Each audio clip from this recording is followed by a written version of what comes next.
history makers, record breakers. And that's not just Newcastle United I'm talking about tonight. That's Eddie Howe, Anthony Gordon and Jacob Murphy. Yes, our Champions League playoff first leg in Baku has ended. Qarabağ 1, Newcastle United 6. Yes, they've destroyed the Azerbaijani champions by 6 goals. Yes, half a dozen goals Newcastle United have just scored in a Champions League away game. And I don't care if they're from the Azerbaijani league. They've had some good results this season and they've got through to the knockout round, so they were half decent. But we've made them look bang average tonight as the formidable Anthony Gordon. Or should we make him sound more local? Let's call him Anthony Forden. Right, enough of that. A Malick header and a deflected Jacob Murphy strike from outside the box have given a pretty unassailable lead going into the second leg at St James's Park on Tuesday night. So, I hope you're all well, everyone. I'm sure you are. I am. I haven't taken this smile off my face since I got home.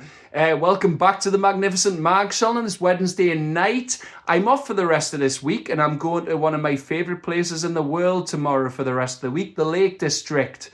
But that's put me in such a good mood. So I'm just recording this before bed. I have been in a couple hours, but I wanted to watch the other games, the end of the other games tonight. Bodo Glimt have beaten Inter Milan 3-1 and Arsenal, rather hilariously, there'll be lots of meltdowns on AFTV and I can't stand Arteta, have conceded a last minute goal in Molineux and Gabriel kicked off at the end, pushing Mascara over. He only got a yellow card, but here comes the meltdown. And who City got a beat to close the gap on them at the weekend? Yes, us. But enough of this weekend's game. I just want to concentrate on tonight. Wow, what a first leg game that was. I mean, yes, the second half were conceded and only got the one goal. I say only the one goal. I mean, we were 5-1 up when Jacob Murphy scored it, but 5-0 at half time. Newcastle were full of pace, they were full of pressing, they were ruthless. Nick Woltemade, Eddie Howe has found the right position for him. And Gordon, who we know loves this level, this elite level in the Champions League. He loves being on the biggest stage. The spotlight is on him. He scored 4 goals tonight. And like I said at the top of this video, some records were broken tonight. History has been made. That's Newcastle United's biggest ever win in the Champions League, our biggest ever win in Europe. And depending what happens in the second leg on Tuesday at St James's, I mean, our biggest aggregate win that I can remember was 7-1 under Souness in 2004-05 when we beat Olympiacos 3-1 over in Greece. And then we brought them back here and beat them 4-0. A quick correction, as well as that 04-05 7-1 win over Olympiacos, we won 7-1 against Mallorca in 03-04, 7-1 against Benai Saknin in 04-05, and our biggest ever win in Europe on aggregate was 10-2 against Antwerp in 94-5. But then Jacob Murphy's got his first Champions League goal for us when he scored the 6th. Eddie Howe, that's the most games managed for Newcastle by any manager. He's surpassed Sir Bobby Robson. He's now on 15 after tonight. That's the most wins by an English manager in the Champions League. He's currently level on 5 wins. But if he wins on Tuesday night in the second leg, that'll be 6 and he has the outright record.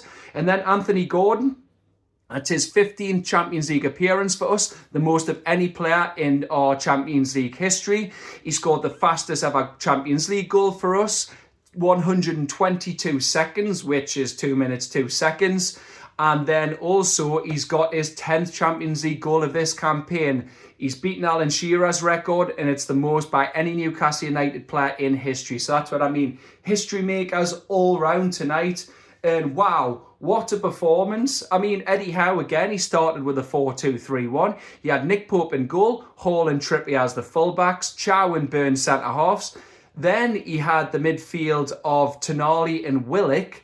And then it was a midfield 3 behind Gordon as the striker. Had Barnes left, Alanga right. And then Woltemade in that 10. And I just want to touch on that before the goals tonight. Nick Woltemade is finally discovered a position that suits him. Eddie Howe, remember after the Brentford game, he says, I need to take accountability. The players need to take accountability. And that's now 3 away wins in a row. We've found a formula, and we're doing it without Bruno, who we've lost for 8 to 10 weeks. It's so encouraging. Now, I'm not, before you say anything, I don't think we're going to make it 4 this weekend when we go to Manchester City. I'll be watching that game in Keswick, but I will do a vlog from there. I promise I will. I don't know what day yet, but I will do a vlog when I'm down there. But Woltemade, yes, he's found a position. He was great at Villa on Saturday, and just seeing him at pitch level in that position on Saturday, I was like, he's found it. Like, he links up play so well. When Bruno's not there, rather than going wide and whipping balls in, hopefully, we need a player who can unlock teams and link the midfield with the attack. And Woltemade done that tonight again. He's in he's sort of a shadow striker. He's like an 8.5 or a 10 behind Gordon as the 9. And it works so well because it was so fluid around him. You could see that. It was just like that, interchanging all the time. Like the players around him, he had pace, he had legs, and he was just that focal point, and everyone was like that. Honestly, it was fantastic to see. And this nonsense, you noticed, it always happens in the papers. First, it's Tino's leaving for Manchester City. Then it was the stuff about Tonali. And then it's Bruno apparently going to Man U. Bruno to Man U. That's laughable. But yeah, he's been linked to City as well. We know Pep admires him, but I don't think Bruno's the type who would be disloyal or throw his toys out the pram. You saw his Instagram post tonight, cheering the lads on from the hospital bed. But yeah, and then it's went on to, like I said, Tonali, but then since he's quashed the rumours at the weekend after Villa saying he ran to Eddie Howe because there's no issue with their relationship. You notice them now moved on to Woltemade saying he's unhappy. Well, did you see the pre-match photo released by the club tonight? Does he look unhappy? We've finally found a position for him. He works. And it works so well, and it showed again tonight. Such a focal point where, like I said, everyone was just fluidly moving around him. I'm so happy to see him play so well. But then Gordon, let's get on to the goals though. I mean, the fans who went there, credit to them, yous were loud throughout. If you're a fan who went over to Baku, it looks beautiful. I've been looking at all the photos and videos possible. So the 1,998 of you made that 5,000 mile round trip. Well done, yous were fantastic throughout. And I don't know if you were in the stadium like it normally is in European away games earlier than kickoff, but I mean the first goal, 122 seconds, 2 minutes 2 seconds, and it was great from Dan Burn stepping up, and then that outside of the foot pass through for Gordon. Gordon, calm, clinical, bottom corner, no saving it. And then you go on to the second goal, Trippier. It was a really, really audacious corner, playing it to the edge of the box. I think it was Barnes who took it, but then it was charged down, came back out to Trippier on the left-hand side, and then he whipped a lovely ball in onto the head of Malick Thiaw, and that was 2-0. And then at that point, you thought, could be a cricket score. Their keeper, credit to their keeper. He made some great saves tonight, especially the one at the end. I'll just jump to the end a sec.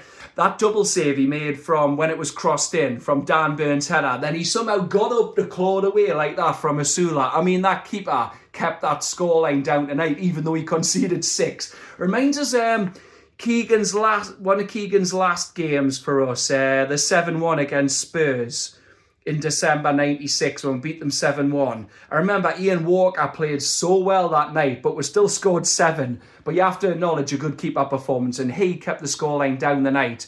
I mean, Gordon went through. It was a great move where Tonali played it to Elanga. Elanga played Gordon through. If you watch the replays, you see, yeah, I saw it at the time, but you see Tonali like this, thinking Gordon scored. We thought Gordon had scored, made me mate Craig when we were watching it. But the keeper made a good save. And then the move after, this is what I mean, where Woltemade was that focal point and the wall fluid.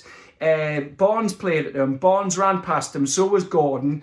Woltemade played Tonali on the left, then he played it back inside to Gordon. Gordon found Barnes. Now, I felt if he just looked, he might have played in Willock for a sweaty tap-in on the right, but he gave it to Barnes, but the keeper again made a good save. But then it was 3-0. I really find the penalty harsh.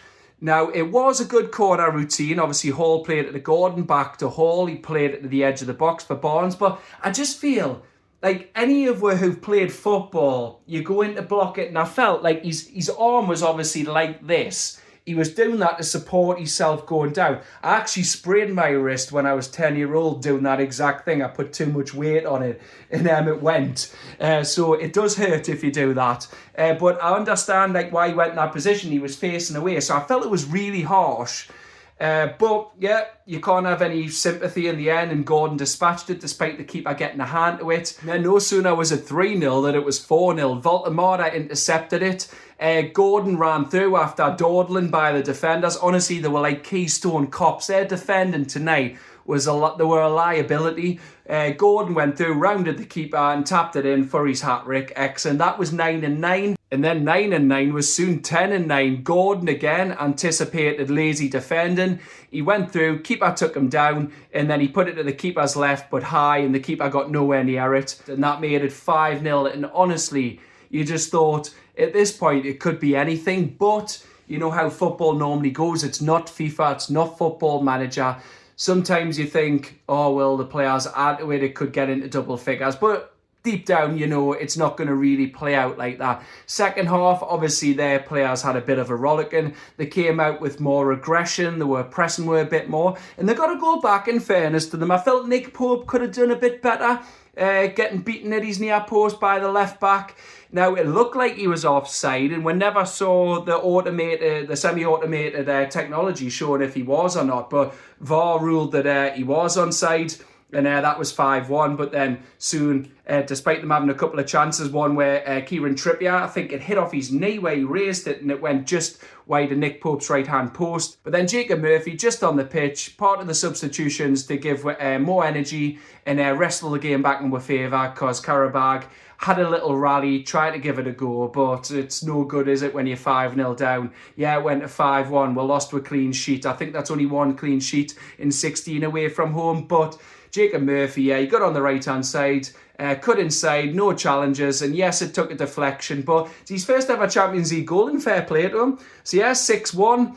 And you can't say we didn't deserve it. That was a commanding, thoroughly professional performance, devastating, clinical. And yes, we've lost Malick Thiaw. I saw some comments with bets on saying apparently you could win £850, something like that, if you put a bet on saying Joe Linton, Malick Thiaw and Dan Burn all got yellows, and that would mean they'd missed the second leg, and then that would mean they're available for the last 16 against either Chelsea or Barcelona. But already down to the bare bones. Obviously, Malick Thiaw's got his yellow card. He deserves a rest, and we should have enough, even though our defence is depleted, to cope next Tuesday night. But it's great just having the pressure off. We can now possibly bring a few youngsters in. We might start Asula. Murphy will probably start from the start. We might see Leo Shahar, but it'll probably be a makeshift defence again. It'll probably be Lewis Hall starting. Probably be Trippier again at right back. We're still missing Tino. I don't think he'll start the youngsters, but it'll be Byrne and Botman at centre back, and then second half, if we're still comfortably ahead, he might bring in the likes of Leo Shahar and that, and we might see Sean Neve. But yeah, look, let's admit it, Qarabağ are not going to come to St James's Park and score 5 without reply, so we can relax a bit. But yeah, this Saturday we're going to Manchester City in the 8 PM kickoff. Like I said, I'll be watching that from Keswick.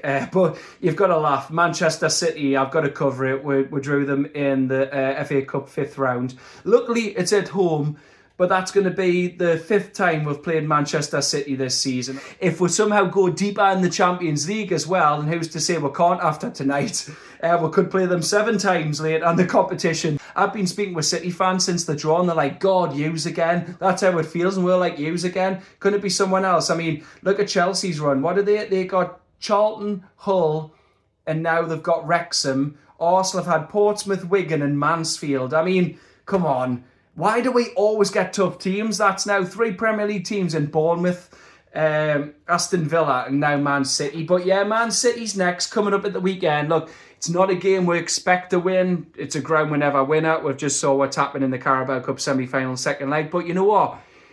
If you told me ahead of Man City out of these next 4 away games would win these 3, and look, Spurs might be in disarray. I know they've just got Igor Tudor in, but That was a great win. Then we went and won at Aston Villa, who have been flying high in third all season. We made them look average. And then tonight, we've destroyed Qarabağ. Like I said in my preview at Blythe this morning, they've had impressive results this season, beating Copenhagen 2-0. Somehow they drew 2-2 with Chelsea. And they beat Benfica and Frankfurt 3-2, respectively, both teams.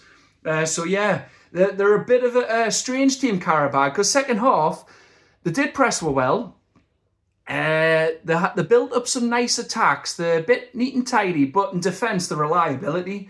And yeah, we were just clinical. We're devastating tonight. So I'm so happy that Eddie Howe, again, under pressure, he manages to find solutions and turn it around and show he's still the right man for her. So yeah, it's massive. Takes the pressure off a bit in the second leg. After this Saturday's game, we've got 4 consecutive home games. We're back at home all of a sudden after being away so much. We'll have Qarabağ, the second leg on Tuesday. Then we'll have Everton, Manchester United, and then Man City in the FA Cup. But that's it from me for now. Thank you so much for watching, everyone. Please like, please comment, please subscribe, and most importantly, please hit that hype button. It really helps the channel out. I'm really trying to grow it, and it's been a bit busy of late with work and all the games, but I have got more content coming, so please keep an eye out for that. But I'm going to bed now, so I will see you on the next video, which will be from the Lake District. So good night, everyone.